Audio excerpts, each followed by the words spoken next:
Okay, good morning. Ngayon ay November 1, Friday. So, kanina umaga nag-harvest na ako ng lettuce natin. Medyo maliliit siya, kaya yung 3 piraso dati, ginawa ko ng 5 piraso para lang umabot dun sa timbang. So, ngayon, panoorin na lang ako mag-harvest.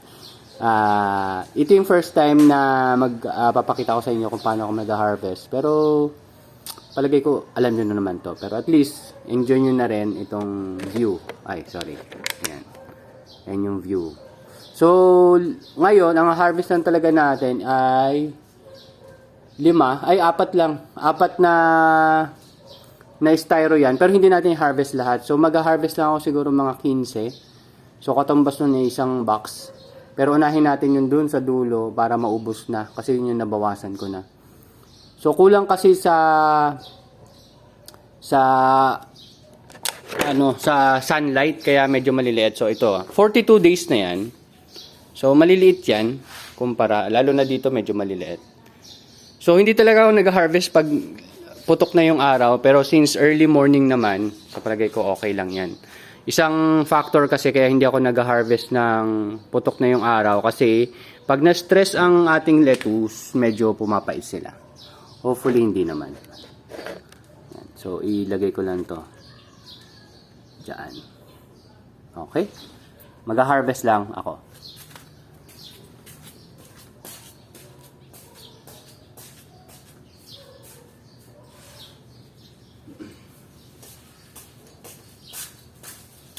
Ito nga pala yung ginagamit kong tawag dito. Yung ginagamit kong plastic para sa mga 3 piraso. Pero kasya dito hanggang 5. 6, yan.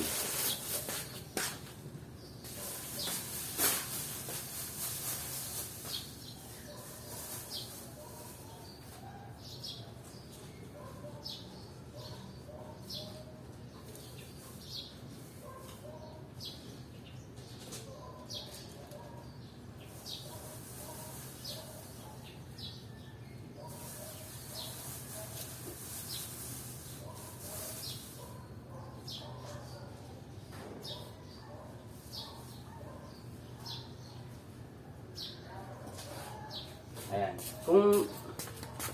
Kung makita nyo yan, oh, ang liit lang niya. Parang ito mga nasa 35 days lang to. Ayan. Or less. Maliit lang siya.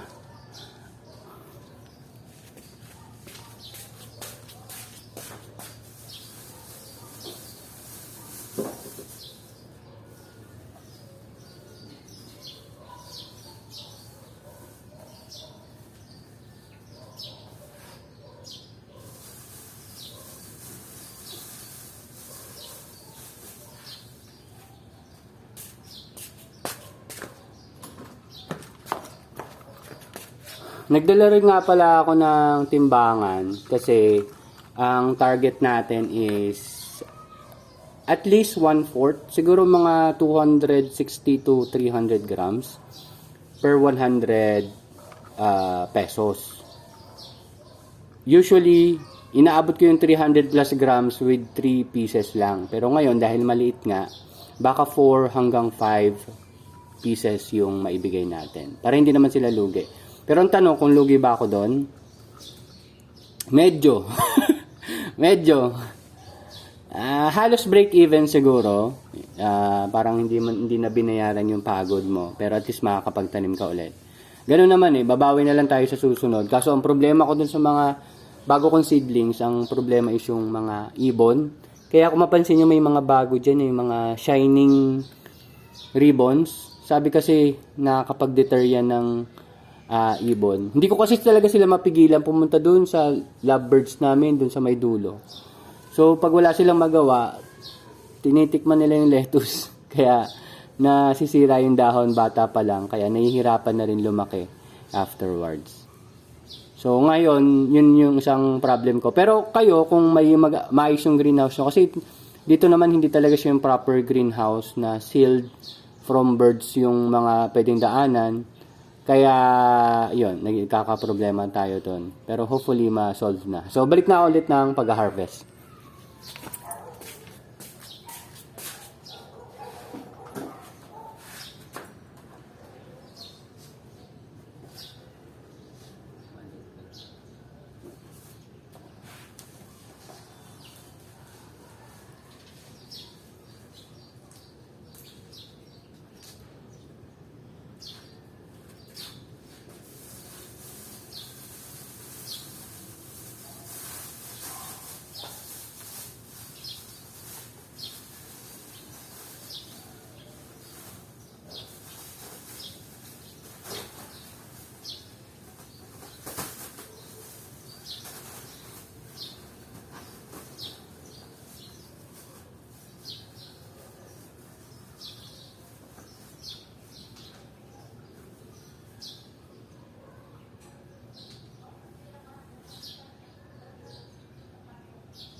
Okay, kung may tanong naman kayo in terms of kung sinasama ko ba yung ugat o hindi. Dati sinasama ko yung ugat, pero syempre hindi na gagamitin nung bumili yung container, yung mga net caps. Ito. Ayan. Ito. Ayan, mapansin nyo, maiksi din yung ugat to. Kaya maliit yung tubo. So, hindi na kasi nila gagamitin tong parang net caps and magiging basura to. So, medyo nagdadalawang isip ako kung ganun ba yung gusto kong mangyari o i-reuse ko na lang tong mga net caps na to for further use. Sa ngayon, ang sagot ko ay siguro hindi ko muna isasama kasi kailangan natin timbangin eh. So, pag sinama ko pa to, medyo mahirap i-estimate yung timbang. At saka, at the same time, pwede ko itong ma-reuse. Then, itong mga kokopit, ginagamit ko na lang pang tambak dito sa aming, mga lupa dito. Parang dinadagdag ko na lang siya. Tapos itong ugat, nagiging compost na rin to. So, sa ngayon, ang ginagawa ko is hindi ko muna sinasama yung ugat. Pero last harvest ko kasama yung ugat eh. Ngayon, wala muna. Okay. Back to harvest muna tayo. Ito, ang kukunin ko lang ngayon ay siyam, ay 3 order lang, so mga 15 yon. So nakadalawa na tayo, meron na akong isa sa baba, tapos ito na yung huling pang harvest natin for today, para dun sa mga ka-jogging natin. O, shout out dun sa mga ka-jogging ko.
Okay, so ayan na, yung huling hinarvest ko, 4 na peraso lang yon kasi medyo may dalawang okay yung size na nailagay tayo doon. Pero yung unang dalawa natin, tigli 5 peraso yun kasi maliliit din talaga. So inuuna natin ubusin yung mga per box. Malamang kunin ko na rin yung isa for own consumption. Ayun yun. Medyo may damage kasi yun ng ibon. And yun lang. Tungkol naman sa kuha ng lettuce, ang ginagawa ko lang, inaangat ko lang siya, tapos tinitwist ko lang yung pinaka-bottom, yung ilalim, hanggang maputol. Then, tinatanggal lang ko lang ng konting kokopit pag may kumapit. Pero, lilinisan din naman nila yan. Lagi kong sinasabi sa kanila, nahugasan pa rin. Kasi may mga alikabok or kung ano mang nandyan pa sa dahon. Pero, 100% wala tayong ini-spray. Tumigil. Hindi ko na yung tinuloy, yung ganong idea. Kasi, ako rin din naman ang kumakain yan. So, hopefully, hindi ko sure kung may natutunan kayo. Pero, iyan yung first thing natin na ginawa ngayon. So, ayan. So, ito, yan. So, yan, may order na kaagad dyan. Meron ako isang order na parang 500 pesos kaagad yung in-order niya. So, katumbas kaagad dun isang box. Pero since maliliit yan, so malamang madadamay pa to. At konti dito. Tapos meron pa tayong, hindi ko sa ngayon talagang hindi ko ma-provide yung gusto ng community natin, which is a good problem kasi nga kailangan natin magtanim pa ng madami. Kaso ang problema, ayan, hindi ko sure kung kita dito, yan, sobrang liit, hindi dahil maliit yung tubo niya, kundi dahil minukbang na siya ng ibon. Dapat talaga ganito na sila kalaki. Ayan, yung dito kasi sa side na to, hindi masyadong na pagtitripan ng ibon. Yung dito na pagtitripan ng ibon kasi siya yung malapit doon sa aming lovebirds. Ayan. Yan yung napagtitripan ng ibon. So, ayan, may mga kala mo piyesta dito. Ayan. May wind chimes pa ako. Ayan. Pero talaga hindi. Kahit anong gawin ko, medyo nahihirapan ako talaga siyang i-control. Or talagang mangyayari, lalagyan ko to ng sarili nilang greenhouse. O kung ano man ang pwede kong gawin. So, yun lang. And ang focus lang naman natin dito yung pag-harvest. So, ito pala. Ito yung ginagamit ko. Nabili ko lang din to online. Maganda naman siya. Hindi siya timbangan. Yung nakasinasabit. Yun lang. So, bili rin kayo nito o kung ano man yung mas fit dun sa scenario nyo. Ayun o, maliliit pa sila. So, see you next update. Bye-bye.